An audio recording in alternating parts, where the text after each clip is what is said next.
Update dunia kripto 28 Desember 2021. Nah, jadi seperti biasa kita rekap dulu ya. Kalau kemarin itu target kita sampai ke sini sekitar 51.600-an dan memang udah tembus ya bahkan ke 52.000 walaupun pagi ini langsung dibanting. Ya, itu wajar. Cuma memang kan saya makanya update itu per hari gitu ya. Nanti kita juga lihat misalnya untuk hari ini seperti apa. Sebenarnya saya udah update sih kalau di VIP, memang ya ini mungkin agak telat tapi nggak apa-apa ya. Nanti ada gambaran gitu kira-kira sampai malam nanti itu posisinya seperti apa. Ini jadi bisa saya delete ya. Jadi analisanya sesuai masih untuk BTCD kemarin itu coba kita lihat. Kemarin itu seperti ini. Jadi memang ada kenaikan, tapi saya harap penurunannya seperti ini, tapi ternyata enggak. Jadi masih berada di sekitaran ini gitu ya. Jadi mungkin ini saya agak jauh karena saya pakainya kemarin itu 1 harian kalau nggak salah ya. Nah, makanya saya suka lebih ke 4 jam aja sih, biar lebih enak gitu. Nah ini jadi cuman turun sedikit, terus naik. Sekarang juga masih berada di tengah-tengah gitu ya, tapi belum turun jauh. Nah, kita lihat juga nanti seperti apa.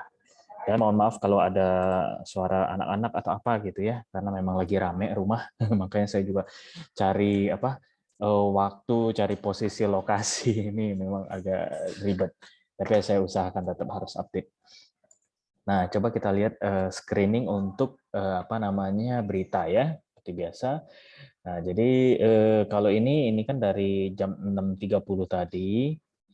Kalau kita lihat dia bilang continue rally tapi volumenya rendah. Nah, ini yang kita agak menyayangkan gitu ya. Karena kalau volume tinggi itu bisa ada harapan gitu ya, bisa rally terus. Makanya saya kemarin tuh bikin nggak jauh BTC-nya sampai 51.600 itu ya karena saya rasa memang 52.000 itu udah mentok gitu loh.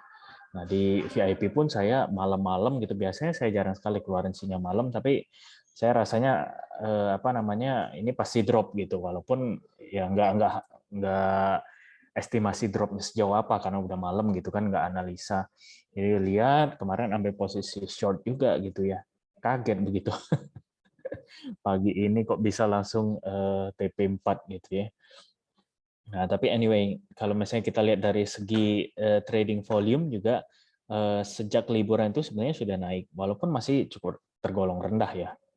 Nah, jadi memang kemungkinan kita bakal ya di sini-sini aja sampai nanti Januari. Nah, tapi Januari pun kan sudah ada dekat dengan tapering ya. Nah, itu jadi beda lagi tuh ceritanya kan nanti ya. Kita lihatlah, kita nggak perlu bahas dari sekarang gitu ya. Kita coba dulu per hari seperti apa. Nah, kalau dari sini itu ada chart mengenai long term holder itu mereka itu naik 4,8%. Jadi mereka terus akumulasi nih ya. Nanti kita pun bisa lihat. Sebenarnya saya setiap hari ada info ya untuk akumulasi whales ini seperti apa. Nah, mereka sepertinya terus akumulasi. Jadi dari short term ke long term itu sekarang beralih. Karena short term ini kan pada takut nih, panik. Wow, turun jual. Ya, itu bedanya gitu ya. Nah, contohnya kita lihat kalau short term ini drop 28%. Nah, gitu bayangin. Jadi kemana duitnya? Kemana BTC-nya? Ya antara ke exchange atau ke short term holders. Nanti di sini kita pun langsung bisa lihat. Langsung deh, biar nggak lupa gitu ya. Tadi itu drop 20%-an, berarti banyak dong ya. Nah, coba kita lihat dari akumulasi whales itu harusnya naik gitu. Karena kalau nggak, kemana lagi BTC-nya gitu kan ya. Karena kan dijual semua oleh short term holder ini. Ini agak slow, sorry ya. Memang mungkin banyak dipakai juga nih. Not responding lagi. Kalau kita lihat dari sini itu per harinya itu memang ada kenaikan ya. Tapi kita lihat per jam itu pasti lebih jelas. Tuh. Kan ya. Naiknya luar biasa nih. Berarti long term holder ini terus akumulasi gitu ya. jam by jam gitu, dari jam 1, jam 2, jam 3, bayangin. Sampai apa namanya? Sampai jam ya sekarang gitu. Kalau kita lihat dari exchange reserve pun itu selain long term holder kan ya, tadi kan short term holder jual, kemana lagi? Nah ini tuh lihat, Binance naik nih, berarti masuk ke exchange kan, walaupun Bitfinex flat ya. Nah tapi Binance naik. Kalau kita lihat semua all exchange ini ya masih tren kenaikan kan. Nah itu menjawab pertanyaan kita. Jadi data itu nggak bisa bohong gitu ya, memang arahnya begitu. Nah, jadi kembali lagi kepada kita nih, kita ini long term holder atau short term holder. Nah, itu harus lihat data seperti ini dan memutuskan gitu, apakah kita memang long term holder. Nah, kalau misalnya long term holder, harus ada caranya juga. Mereka coba lihat yang tadi itu, mereka akumulasinya itu nggak apa namanya, nggak sekaligus langsung banyak di satu apa harga gitu ya, per jam di DCA, per jam di DCA tambah naik, harga tambah turun, dia tambah DCA gitu kan ya. Nah, berarti sudah dari awal dibajetin tuh sekian gitu. Dan ini bilang apa? Ceritanya untuk BTC ya. Nah, ini harga sekarang berapa? 49228. Ini mentoknya tadi waktu turun banget tuh. Nah, di sini waktu 48-an gitu ya. Nah, ini agak turun sedikit. Tapi kalau misalnya harganya turun lagi, short term holder panik lagi, ya mungkin mereka akumulasi lagi. Ini kita lihat mungkin akan nge-spike lagi. Nah, gitu. Jadi apa namanya, sesuaikan dengan strategi. Nah, cuma kita lihat juga di sini ya. Ini walaupun kita bilang apa, whales-nya beli di sini akumulasi gitu ya. Harga pada waktu itu flat, mungkin diharap langsung naik. Tiba-tiba ngedrop gitu kan, harga turun sedikit dia ngedrop. Nah, itu berarti mereka jualan langsung. Mungkin kalau menurut saya bukan panik lah. Mungkin mereka apa namanya? Mungkin mereka ada itu tanggal berapa ya? Kita coba lihat. Tanggal 26, liburan mungkin ya. Ya, kalau klasiknya ini cocokmologi ya, nggak ada datanya. Ya, kalau alasan klasiknya dibilang ya mau Natalan, mau apalah gitu, mau cash out dulu, atau yang kemarin itu yang mungkin lebih masuk akal itu di menghilangkan pajak ya, atau bukan menghilangkan tapi mengurangi biaya beban pajak. Nah, itu menurut saya lebih lebih masuk akal sih. Oke, kalau begini kita lihat lagi setelah itu. Jadi kira-kira ada gambaran ya, short term holder, long term holder. Nah, kita lihat lagi untuk beritanya. Mungkin ada berita lain. DeFi apa? Ini apa nih? OC Osborne, ya, oke, NFT. DeFi ya, apa? DeFi trader. Nah, ini juga karena ada di Terra ini ada USD stablecoin. Ini yang dipakai banyak oleh DeFi degen gitu ya, degenerate. Jadi banyak yang pakai seperti itu karena stable coin tapi APY-nya bisa besar gitu, bisa 100%-an walaupun memang nggak gampang dapetinnya karena terbatas gitu ya. Kalau misalnya pakai abrakadabra atau apa gitu. Jadi ya tapi kalau misalnya memang teman-teman apa namanya long term, menurut saya sih memang harus belajar DeFi. Jadi pelajarin DeFi-nya seperti apa, saya pun ada masuk begitu. Kalau misalnya kita sudah beli sesuatu gitu ya, koin apa, kita bisa apa namanya jaminkan sebagai kolateral. Nah, kalau misalnya contoh di Abracadabra itu, terus kita ambil meme, kita bisa staking time atau apa gitu. Pokoknya diusahakan aja, jangan sampai koin kita itu diem, ngendep gitu. Staking boleh, tapi kan APY-nya biasanya kecil tuh. Nah, jadi kalau DeFi ini kan memberikan banyak ke apa namanya fasilitas gitu ya, dan juga mungkin APY bisa tinggi walaupun pastinya resiko juga lebih tinggi daripada cuma staking. Nah, terus kalau kita lihat dari Coin Telegraph, ada apa ya? Nah, ada Mexican billionaire bilangnya beli Bitcoin di apa pesan New Year-nya. Mungkin yang waktu itu juga ya itu kita nggak perlu lihat lah. Terus NFT marketplace, issue loans, oke. Ada lagi mungkin kita lihat insert marketplace, metaverse, oke. Nah, kalau ada uang lebih juga boleh mulai masuk ke metaverse. Saya pun sendiri sudah pakai ya Oculus. Itu menurut saya cukup oke lah apa namanya, karena ya Facebook pun sudah jelas Oculus ini kan dari Facebook ya. Nah, mereka itu berubah jadi Meta, ya mereka memang benar-benar mau masuk ke sana. Makanya itu alasan juga saya membeli itu. Nanti ke depannya seperti apa kan, jadi kita nggak telat lah istilahnya gitu loh. Kalau misalnya memang mau serius atau ada uang lebih lah. Oke, kalau ini nggak begitu ini ya. Nah, ini yang menarik juga sih, global search interest. Nah, untuk NFT itu lebih tinggi daripada kripto gitu ya, for the first time ever. Global search ini mungkin dari Google segala macam gitu ya. Jadi NFT ini mungkin memang pasti booming lagi di apa namanya tahun depan. Saya rasa sih juga begitu. Karena NFT ini masih baby gitu ya.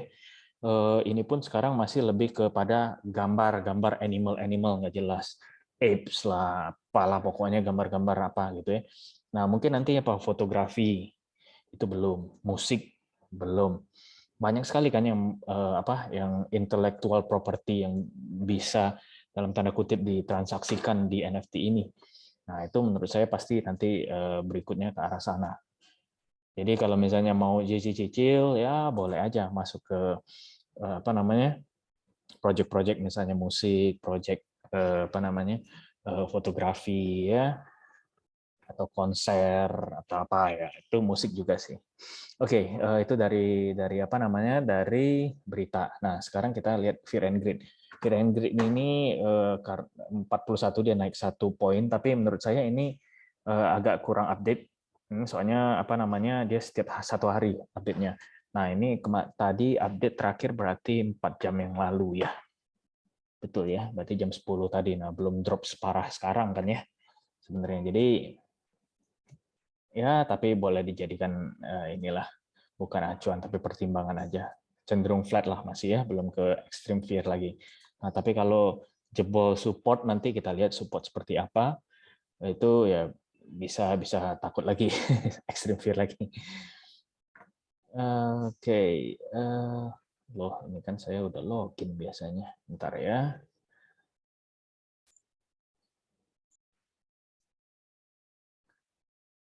Nah, kalau di sini sentimen secara on-chain ini netral, gitu ya. Ada bullish, ada bearish. Kalau exchange signal ini ya berubah setiap menit gitu, futures juga gitu ya. Ya lebih ke netral lah, satu bullish, satu bearish juga. Nah, yang ini lebih menarik nih. Tadi kita sudah lihat untuk kita ulang deh ya dari awal. Kalau peak versus shakeout-nya berarti open interest sama funding rate. Wah, turun sekali. Berarti itu bearish. Ya, orang nggak berani ngelong, istilahnya begitu ya. Terus kalau whale flow-nya tadi itu kan naik kan ya, berarti bullish. Bearish, bullish. Oke, kalau yang ini inflow masuk ke exchange dari whales. Nah, ini naik, berarti bearish. Sudah 2 ya. Exchange reserve tadi kita lihat naik ya, berarti ya. Kalau dari Binance, Bitfinex memang agak turun, tapi kalau dari keseluruhan itu cenderung naik, berarti bearish. Berarti bullishnya cuma akumulasi whales. Nah, kalau kita lihat ini juga netral, fear and greed cenderung apa namanya flat ya. Nah, sekarang kita lihat dari BTC-nya. Nah, sebenarnya saya juga sudah dari pagi tadi sih udah update, saya share aja di sini ya. Saya update di apa namanya VIP saya. Nah, jadi begini update saya tadi. Sebelum ada ini sih ya, sebelum ada week ini. Jadi tadi itu saya harapnya nggak langsung turun bagaimana gitu. Jadi penurunan dikit. Nah ini saya udah buatkan support 20 menit demand-nya ya dari 20 menitan punya. Terus ada support besarnya di sini. Nah benar untuk sejauh ini dia mantul di sini ya. Nge-week langsung naik lagi sejauh ini. Nah saya juga memang sebenarnya harapannya seperti itu. Bahkan saya bikinnya di sini ya. Itu mengapa saya bilang begitu? Karena ini saya lihat juga di presetnya ya. 1 hari itu sell. 4 jam, 1 jam, 15 menit. Jadi semuanya bearish. Jadi terus juga yang tadi itu lebih dominan bearish. Makanya otomatis saya di sini. Nah, sekarang masih saya tapi tetap melihatnya di support besar ini. Ya, jadi menurut saya sih saya kalau jujur kalau saya belum mengambil posisi lagi. Kecuali saya ngambil posisi dom. Dominasi lebih gampang. Kalau apa namanya untuk BTC ini kita masih agak ragu kecuali memang mau copet-copet yang jago scalping ya. Main detik menit ya oke lah. Cuma kalau enggak sih agak bahaya. Kalau nge-short gimana? Kalau nge-short ini kan sudah nge-weak ya. Jadi ada kemungkinan mantul nantinya. Tapi kalau menurut saya sih pasti sideways dulu di sini nih nanti. Apakah bakal turun lagi? Nah itu yang ditakutkan kan kalau misalnya kita ngelong. Kalau nge-short ya kita udah terlalu dekat dengan support.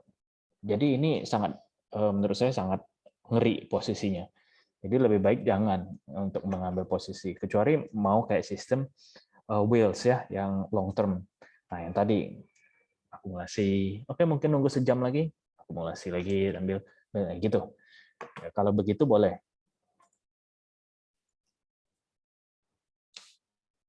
Jadi saran saya sih apa namanya pantau dulu. Dalam arti terutama ya ini patokannya. Support besar sama 20 menit ini ya supportnya ya.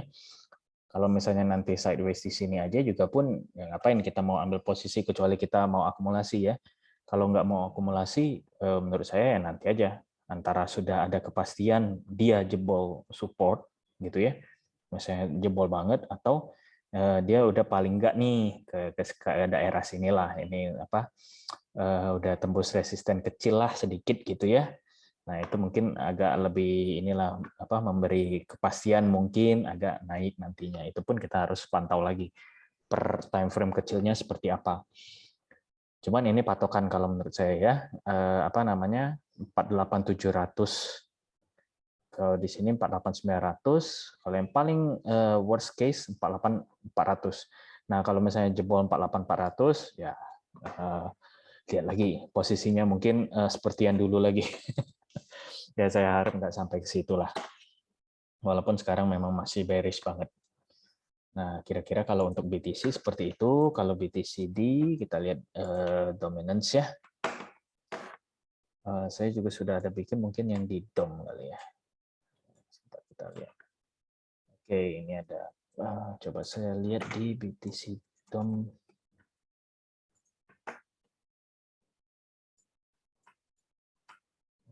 Ya, betul.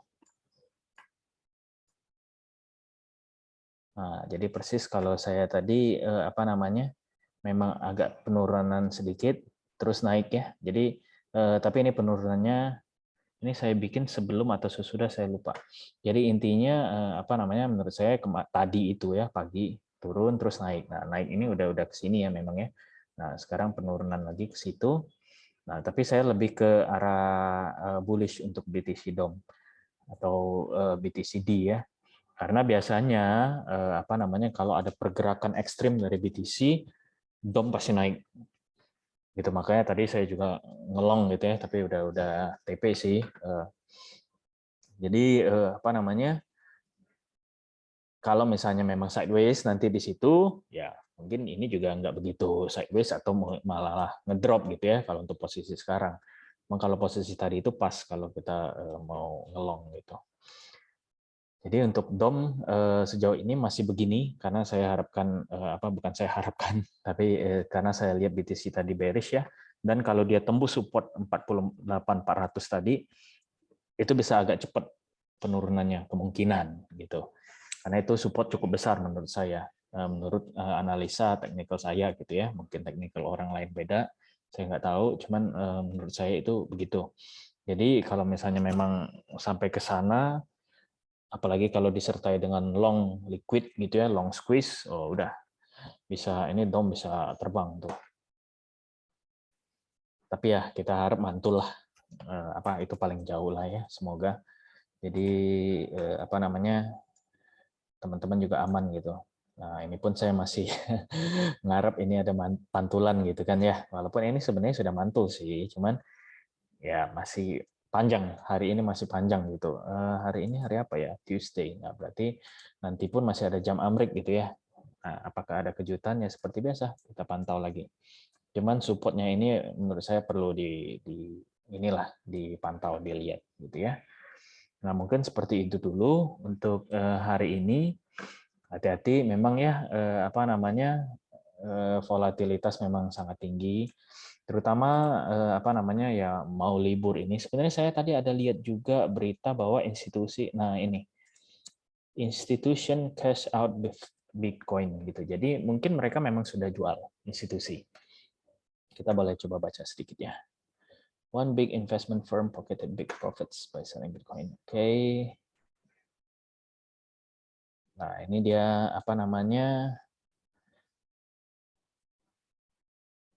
Kalau misalnya, nah ini ada Ruffer. Nah, Ruffer ini investment ya. Itu berarti ada namanya seperti saya rasa ini saya juga kurang tahu ya Ruffer investment-nya, tapi mungkin ya institusi kayak reksadana mungkin ya, mungkin. Tapi intinya kita institusi investasi lah gitu kira-kira ya. Nah, jadi dia belinya di sini. Dia jual 50% di sini itu bulan kapan itu? Januari ya, Januari 2021. Di Oktober jual. Nah, dia final exit-nya di April. Oh, ini tinggi banget kan. Nah, jadi apa namanya? Kita boleh mencontohkan ya kalau untuk main jangka panjang. Makanya kebanyakan orang juga bertanya kepada saya gitu, kok jangka panjang segala macam. Jujur saya pemain jangka pendek gitu. Paling lama pun saya jangka menengah. Ya karena begini, kalau misalnya kita sudah sampai di titik ini kita nggak jual, tahu-tahu drop di sini, padahal kita beli di sini kan sakit banget ya. Apalagi kalau kita beli di sini nih, dari untung jadi buntung, itu sakit banget. Kalau saya sih nggak bisa gitu ya, kecuali memang apa namanya memang diamond hands banget. Nah, cuman kripto ini terlalu volatil, jadi nggak bisa menurut saya ya. Kecuali ya yang kayak gini lah. Ini kan uangnya udah berlebih gitu dan mereka memang Bitcoin apa namanya memang sudah ada alokasinya untuk BTC udah gitu. Kita apalagi pegang altcoin lah, nanti ini itu, kayaknya agak ngeri deh. Jadi apa namanya? Kalau misalnya memang kalian mau cari long term punya, saya rasa ya itu aja sih. Cuman sejauh ini ya paling aman BTC sama ETH. Udah, that's it. Gitu ya. Kalau misalnya